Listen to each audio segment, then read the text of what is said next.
Show me what? Where are we going? Stallion of Liberty! Right on the hoary wind!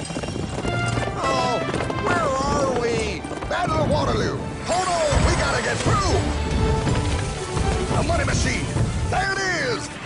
Hey, is that the same people? Rich banker men from Germany flying under the banner of the Red Shield. They finance both sides of the war. We must hurry! That's him, the Red Shield courier! Shoot him! No, I'm not shooting anyone. Damn it, Hi. What? He beat everyone back with the news of the war and told England that Napoleon won. The Red Shield backers in London pretended that England was doomed and started selling their English stocks. The English went into a selling frenzy to get rid of worthless English money. But the English won, right? Of course they won. But it was a trick by Red Shield. They waited until the stocks plummeted to pennies and then bought England back for nearly nothing. What? They did that? How? When the English leaders found out, they had no choice but to give themselves over to the Red Shield. Their money was gone and they were slaves to the Red Shield war debt.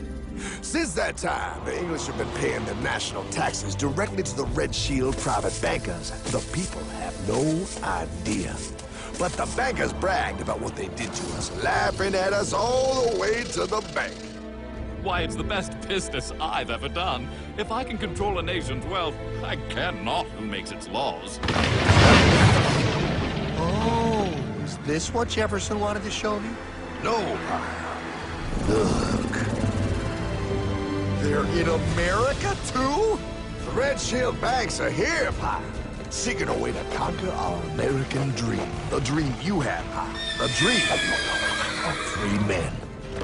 They tried to take over our country many times and failed because Jefferson and the Patriots vowed to stop the evil tyrants at all costs. By authority of eternal God, he would not let the bankers win here. To preserve our independence, we must not let our rulers load us with perpetual debt. We must make our choice between economy and liberty or profusion and servitude. Wow. I place economy among the first and most important of Republican virtues, and public debt is the greatest of the dangers to be feared. It is incumbent on every generation to pay its own debts as it goes. We must have a central bank to secure this country's finances. If the American people ever allow private banks to control the issue of their money, first by inflation and then by deflation, the banks and corporations that will grow up around them will deprive the people of their property until their children will wake up homeless on the very continent their fathers conquered. Jefferson, you're mad. This country will have a central bank.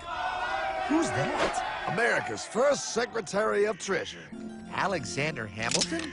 Not for long. Aaron Burr, Thomas Jefferson's vice president. They didn't take too kindly to our first Sec Treasury. Sweet shot, Burr. The first attempt at a central bank only lasted 20 years and we shut it down. But the bankers tried again against Old Hickory President Andrew Jackson. You are a den of vipers and thieves. I intend to rout you out, and by the eternal God, I will rout you out. After surviving an assassination attempt, Jackson finally defeated the bank in 1836. When asked what was the greatest accomplishment in his life, Old Hickory replied, I killed the bank. And those were his last words. I killed the bank. And with real money backed with real gold, our country experienced the greatest boom in any nation's history. Oh, it was beautiful, pal. But the bankers, greedy for more power and wealth, were concocting their most ambitious plan yet to once and for all take control of the finances of the United States. In 1910, a secret meeting was held at a J.P. Morgan estate on Jekyll Island off the coast of Georgia. This meeting was so secretive, so concealed from government and public knowledge that the 10 attendees used code names. I am clearly the richest man, so I should be the one to run the super-secret central bank. I own all the oil in America. I'm clearly richer than you will ever be, hula girl. I should run the super-secret central bank. You're You're nothing compared to me, Lube Job. I shall run the secret bank. Silence! Supreme Master Leader, I didn't know you were gonna be here. I'm not. Neither are you, dumbass. Oh, yeah, right. He's so smart. None of you shall run the bank. We have failed in the past because of openness. This time, the key to success is secrecy. The people must believe that they run the bank. Yes, brilliant! A sneak attack.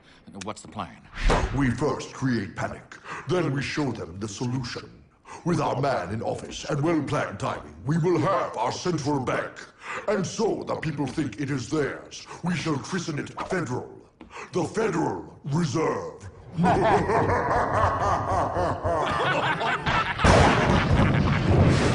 They struck on December 23rd, 1913. When most of our Congress were at home eating fruitcake, these bastards, I mean bankers, presented their treasonous act to their newly elected accomplice, Woodrow Wilson, who had fortuitously already agreed to sign it before he was even elected. Wait, the IRS? I thought we always had the IRS. No, pal. They did this to us too. The Fed now has the exclusive power to print America's money. They loan this money to our banks and our government at interest, putting immediate debt on our own money, printing more and more, so each dollar they print becomes worth less than the one before.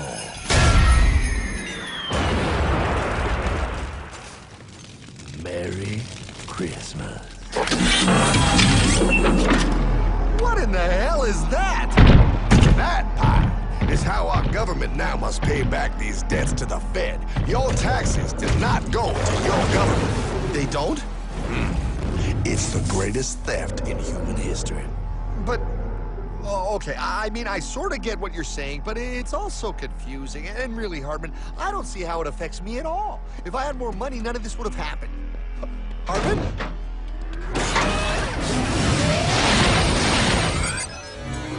1955? Wow, what are we doing here? Oh, a little bit of shopping. Here, hold this. Gallon of gas, 23 cents. Postage stamp, 3 cents. Ounce of gold, $35. Hot baby, priceless. Best be getting back. Hey, Hartman! I need my car, man! Oh, was that Michael J? Yeah, he'll be fine.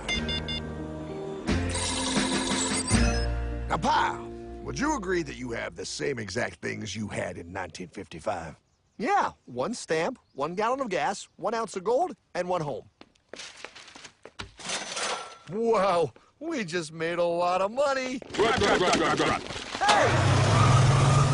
Gotta pay your taxes. Bet it's nice to have made all that money. Wait, that isn't fair. Now I actually have less money. I can't even go buy the things I just sold. The IRS and the Fed's inflation work together, pal. They aren't just taxing gain, they are taxing their inflation. You are no richer than you were in 1955. Now, does that sound fair or American to you? Yeah, but I mean, who doesn't hate taxes? I hate the IRS anyway. Pal, the higher they make the inflation, the more your money they take. It's thievery. You're not paying taxes on any more. You are paying taxes on the same, and now you have less. They take our property away right in front of our eyes, just like Thomas Jefferson said they would. What's that? Oh, they found us! Quick, my sword! What sword? We don't need your banking machine! I'll condemn you to die, damn it! Die! Pile! The Yankee bogey on my 9! Take him at his knees!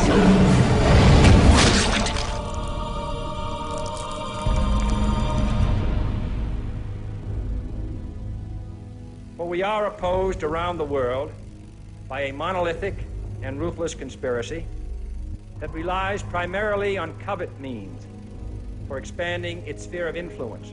What's happening? Where am I?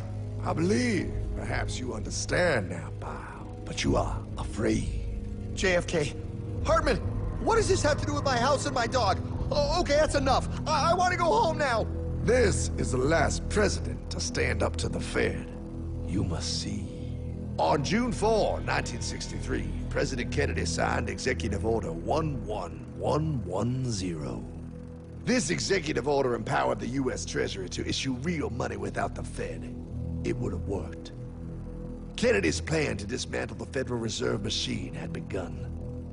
But 6 months later, John F. Kennedy went to Dallas and never returned. No way. No way they could do that. The new president, Lyndon Johnson, threw out Kennedy's order. And since JFK, no president has dared confront the secret powers behind the Federal Reserve. They consolidate bigger and bigger banks, print more and more money, accountable to no one, decimating our nation's wealth for the benefit of a few. Why? Why do this? If they hurt us, it hurts the global bankers too. No, pal. They are protected. They are too big to fail. But I'm not. Those sons of bitches! Sons of bitches all.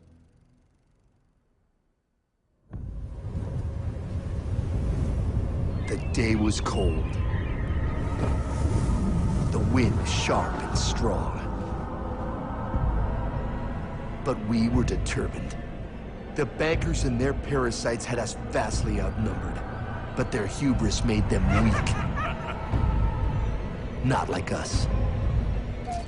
Not like this band of immortals we have assembled. We have come to take back our... Hardman? Is that... my dog? Oh, Then the inevitable. The money kings could ignore us no longer. They sent an emissary, a cog in their machine of greed to bring about our submission. Hank Paulson. Hardman, this is blasphemy. We own the corners of the earth. It is futile to challenge us. Oh, I've seen that look before. That of a predator taking in the scent of its prey. Bold, fearless, the look of a free man. You have come far, Hardman. Farther than most. Be smart now. Join us. We will bring you money, power, everything you want. You can be one of us, if you will kneel.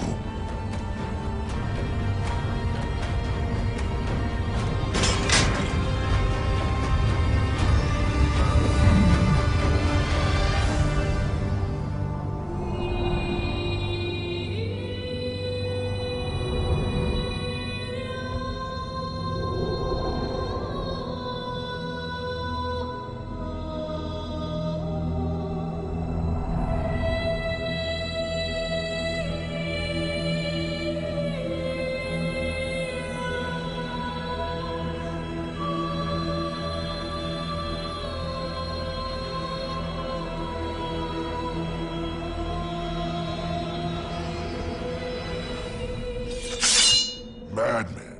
You're a madman. We're offering you everything. What do you think this is?